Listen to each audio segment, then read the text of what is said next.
Hello foodies, welcome back to क्यूमन करी YouTube channel. मैं हूं आप सभी की होस्ट अमिता और आज के इस वीडियो में हम बनाने वाले हैं शुगर फ्री आटा बिस्किट्स यूजिंग जिंदगी stevia. So without wasting much time let's get started और देखते हैं कि ये रेसिपी कैसे बनती है। सो फ्रेंड्स, रेसिपी शुरू करने के पहले अगर आप मेरे चैनल पे नए हैं इसी तरीके की और भी अमेजिंग रेसिपीज़ के लिए मेरे चैनल को सब्सक्राइब करना बिल्कुल भी ना भूलें। तो सबसे पहले ये बिस्किट बनाने के लिए आपको चाहिए, यहाँ पे मैंने 60 ग्राम के जितना रूम टेम्परेचर पे घी लिया है। घी बहुत ज़्यादा हार्ड भी नहीं जमा होना चाहिए लेकिन एकदम से पिघला भी नहीं होना चाहिए। ये सॉलिड फॉर्म में ऐसा होना चाहिए कि इतना ये नरम हो, जैसे कि मैं चम्मच से उठा रही हूँ, ईजिली उठ रहा है। मेल्टेड घी नहीं चाहिए हमें, इस तरीके से जमा जमा वाला फॉर्म घी का चाहिए। तो ये 60 ग्राम्स मैंने लिया है जो कि करीबन 4 टेबल स्पून के जितना है। और ये है दोस्तों जिंदगी स्टीविया। ये एकदम नेचुरल स्वीटनर है जो कि प्लांट लीफ से बन के तैयार होता है। आप देख सकते हैं this is the best replacement for sugar and artificial sweetener. तो आज हम इसी शुगर फ्री के साथ ही तैयार करेंगे। अगर आपको चीनी के साथ बनाना है तो इसकी जगह आप 100 ग्राम के जितना चीनी ऐड कर सकते हैं। इसका 1 ग्राम 2 टेबल स्पून चीनी के बराबर होता है। तो 1 टेबल स्पून चीनी में करीबन 10 ग्राम होता है। तो यहाँ पे हम अगर हमें 100 ग्राम ऐड करना है, हम 5 ग्राम के जितना ये स्टीविया ऐड करेंगे। इसका जो एक ये छोटा चम्मच है ये एक बारी में 1 ग्राम के जितना नाप के निकालता है स्वीटनर को। तो यहाँ पे हमने इसके 5 चम्मच डाल दिए हैं तो वो 5 ग्राम हो गया। आपको बिल्कुल इस तरीके से लेवल करके लेना है, बहुत ज़्यादा ऊपर तक भर के नहीं लेना है, ये बहुत ज़्यादा मीठा होता है। ये देखिए ये जो 200 ग्राम का डब्बा है ये 399 का कॉस्ट करेगा आपको। अगर आप इनकी वेबसाइट पे जाके परचेज़ करेंगे तो विद कूपन कोड आपको 10% का डिस्काउंट भी मिलेगा, अगर ऑफ़र में चल रहा होगा तो। दोस्तों इस टाइम पे चल रहा है, तो मैं जिस टाइम पे वीडियो मैंने बनाया है उस टाइम पे आपको मिल सकता है। अब यहाँ पे हम ऐड कर देंगे ½ टी स्पून के जितना ये वनीला एसेंस है। अगर आपके पास वनीला एसेंस नहीं है तो आप इलायची पाउडर भी डाल सकते हैं, एक छोटा चम्मच के जितना, या फिर 5 से 6 हरी इलायची को कूट के उसका पाउडर डाल सकते हैं। इसको चम्मच से आपको इतना फेंटना है करीबन 5 से 7 मिनट के लिए कि इस तरीके से इसके सॉफ्ट पीक्स निकल आए और जो स्वीटनर है वो घी के साथ अच्छे से इनकॉर्पोरेट हो जाए। अब इसमें हम डालेंगे ड्राई इंग्रेडिएंट्स। जैसा कि मैंने पहले ही आपको बताया कि ये आटा बिस्किट है, तो यहाँ पे हमने 1 कप के जितना गेहूं का आटा लिया था जिसमें 2 चम्मच के जितना ये मैं बेसन ऐड कर रही हूँ। आपको घबराने की कोई भी ज़रूरत नहीं है, सारी इंग्रेडिएंट्स का आपको माप इसी वीडियो के डिस्क्रिप्शन में मिल जाएगा। यहाँ पे ½ टी स्पून के जितना मैंने बेकिंग पाउडर ऐड करने के बाद चुटकी भर नमक ऐड कर दिया है, क्योंकि किसी भी मीठी चीज़ में चुटकी भर नमक ऐड करने पर वो बोरियत नहीं होती है मीठा खाने से। तो जब भी हम केक्स एंड कुकीज़ बनाते हैं एकदम पिंच ऑफ सॉल्ट ऐड करना ज़रूरी है स्वीटनेस को ब्रेक करने के लिए। सारी चीज़ों को हल्के हाथ से मिलाएं।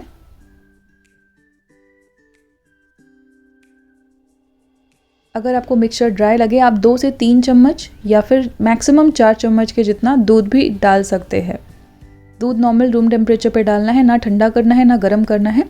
ये देखिए अच्छे से ये एक तरीके से बहुत ही क्रम्बली डो तैयार हो गया है। तो ये हमारा कुकी डो है। मेरा आप देख सकते हैं कटोरी में इतना करीबन 2 से 3 चम्मच के जितना दूध बचा हुआ है। मैंने टोटल 5 से 6 टेबल स्पून के जितना दूध लिया था। अब उसी दूध में मैंने 1 चम्मच के जितना स्वीटनर यानी कि ये स्टीविया और मिला दिया है। मैं बताऊंगी क्यों मैंने किया ऐसा। डो को इकट्ठा कर ले। आपको रोटी के आटे की तरीके से इसे गूंदना नहीं है, जितना क्रम्बली होगा आपका बिस्किट उतना ज़्यादा क्रिस्पी और खस्ता बनेगा। इस तरीके से इस तरीके के प्लास्टिक के चम्मच दोस्तों किसी भी प्लास्टिक के कंटेनर में बड़ी ईजिली मिल जाते हैं, आप ले लें। इससे सेम साइज़ के बॉल्स आप इस तरीके से निकालोगे ना तो आपके बिस्किट समान आकार के बनेंगे और उनका जो बेकिंग टाइम है वो भी इक्वली होगा। तो ऐसा नहीं होगा कि कोई ज़्यादा लाल हो गए कोई कम अच्छे से पके हैं, तो वो इक्वली उसमें जो बेकिंग टाइम है बराबर से सब में एक ही जैसा लगेगा। ये देखिए एक जैसे बॉल्स मैंने निकाल लिए उस चम्मच की मदद से। सबसे अच्छी बात यह है कि इस डो को रेस्ट देने की बिल्कुल भी ज़रूरत नहीं है। जैसे बाकी रेसिपीज़ में जो कराची बिस्किट वगैरह हो गया, मैंने आपको दिखाया कि उसमें फ्रिज में सेट करने के लिए छोड़ते हैं हम आधे घंटे के करीब, बट इसमें ऐसा कुछ सेट करने की कोई ज़रूरत नहीं है। ये फटाफट बन के तैयार हो जाता है। हथेली पे ही ले ले, क्योंकि हम हथेली पे ही शेप दे रहे हैं। बाकी सारे बिस्किट्स में डो को एक शेप देने के बाद में कट करना होता है, इसमें ऐसा कोई सीन नहीं है। आप बड़े आराम से हथेली पे तैयार कर सकते हो। अगर आपको हाथ में दिक्कत हो रही है तो आप एक स्टील की प्लेट भी यूज़ कर सकते हैं सेम चीज़ करने के लिए। यहाँ पे मैंने डो को चौकोर शेप दे दिया है और इस तरीके से नाइफ़ की मदद से इस पर हम लाइंस बना लेंगे। एकदम अच्छे लगते हैं, बिल्कुल मार्केट स्टाइल लगते हैं फिर देखने में। यहाँ पे मैंने एक स्टील की प्लेट को पहले ही ग्रीस करके उस पर बटर पेपर लगा के उसे वापस से ग्रीस कर लिया है। तो इसी तरीके से मैंने बाकी के भी बिस्किट्स तैयार कर लिए और जो दूध और स्टीविया का मिक्स था उसको हम ऊपर बिस्किट के ब्रश करेंगे। इससे एक बहुत अच्छा कलर आ जाता है। यहाँ पे थोड़े से मेवे थे जिसमें पिस्ता और बादाम था, मैंने उसको फाइन चॉप करके ऊपर से ऐसे गार्निश कर दिया। एक और तरीका है गार्निश करने का, अगर आप चीनी के साथ बना रहे हैं, जैसे मैंने 5 ग्राम स्टीविया के साथ बनाया, अगर आप चीनी डाल के बना रहे हो तो आप ऊपर से थोड़े से चीनी के क्रिस्टल्स भी डाल सकते, मतलब नॉर्मल चीनी भी डाल सकते हो। उससे भी बिस्किट्स बाद में बनने के बाद देखने में सुंदर लगते हैं। अब बर्तन को प्री हीट करना बहुत ज़रूरी है क्योंकि मैं आपको बिना अवन दोनों ही तरीके से दिखा रही हूँ। यहाँ पे मैंने एक कढ़ाई ली है जिसमें एक स्टील का स्टैंड रखने के बाद उसे प्री हीट किया करीबन 15 मिनट के लिए मीडियम फ्लेम पे। इसके बाद हम अपनी स्टील की प्लेट रख देंगे, उसे ढक के एकदम धीमी आंच पे आपको करीबन 15 से 17 मिनट या फिर 20 मिनट भी लग सकता है। बिस्किट की मोटाई पे डिपेंड करता है कि आपने कितनी थिकनेस में कट किया है। मुझे एग्जैक्टली 16-17 मिनट लगे थे। ये देखिए हमारा बिस्किट हो चुका है। और अगर आप अवन में बेक करना चाहते हैं in preheated oven 180 degree पे आपको 15 मिनट लगेंगे। तो ये था गैस वाला और साइड वाला जो आप देख रहे हो ये है अवन वाला।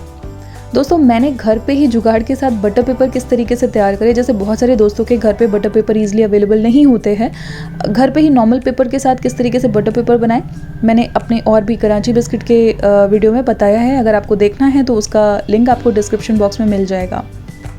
ये देखिए हमारे बिस्किट कितने ज़्यादा सुंदर लग रहे हैं, जिसमें हमने ऊपर चीनी से गार्निश किया और जिसमें पिस्ता से भी गार्निश किया, दोनों ही तरीके से बड़े सुंदर लग रहे हैं।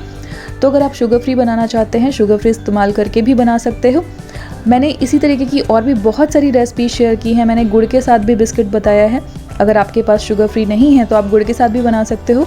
वो सारी रेसिपीज़ आपको मेरे यूट्यूब चैनल यानी कि क्यूमिन करी यूट्यूब चैनल पे मिल जाएगा। आपको लिंक ऊपर आई बटन में रिफ्लेक्ट हो रहा होगा या फिर नीचे डिस्क्रिप्शन में भी मिल जाएगा, या फिर आप सिंपली गूगल सर्च कर सकते हो क्यूमिन करी यूट्यूब चैनल। मैं मिलती हूँ इसी तरीके की एक और नई रेसिपी के साथ। अगर चैनल सब्सक्राइब नहीं किया है अभी तक तो प्लीज़ कर लें इसी तरीके की और भी रेसिपीज़ के लिए। साथ ही साथ बेल आइकन भी याद से दबा दीजिएगा ताकि जब भी मैं कोई नए वीडियोस अपलोड करूँ उनके नोटिफिकेशंस आपसे मिस ना हो। और आज की रेसिपी कैसी लगी मुझे कमेंट करके बताना ना भूलें। मैं मिलती हूँ next time. Till then take care, bye bye and keep cooking.